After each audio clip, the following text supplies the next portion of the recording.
2500 ரூபாய் தான் வரும். வெறும் 2400 ரூபாய் தான் அதிகமா பே பண்ணுவீங்க. இது மூலமா உங்களால 19 லட்சம் ஹோம் லோன் 25 இயர்ஸ்க்கு பதில் 20 இயர்ஸ் ஒரு 5 வருஷம் டேர்ம் கம்மியாக கட்டும்போது ப்ரீமியம் ஒரு 2100 ரூபா 400 ரூபா தான் சேர்த்தி கட்டுவீங்க. அதனால உங்களுக்கு 19 லேக்ஸ் சேவ் ஆகுது.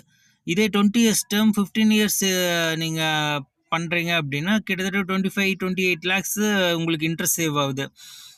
This is the concept. So ஒரு 40 லேக்ஸ் ஹோம் லோனுக்கு கிட்டத்தட்ட 50 லேக்ஸ் இன்ட்ரெஸ்ட் பே பண்ணுறதுக்கு ஒரு 10-20 இயர்ஸ் நீங்கள் சேவிங்ஸ் இன்வெஸ்ட்மெண்ட் கரெக்ட் மோடில் பண்ணிங்கன்னா அந்த 40 லேக்ஸ் நீங்கள் 20 இயர்ஸில் சேர்த்திடலாம். வித்தவுட் ஹோம் லோன் நீங்கள் ஒரு வீடு கட்டும்போது உங்களுக்கு அந்த மிகப்பெரிய இன்ட்ரெஸ்ட் 50 லேக்ஸ் சேவ் ஆகுது. ஜஸ்ட் திங்க் பண்ணுங்க, எமோஷனலி போய் லாக் ஆகிக்காதீங்க.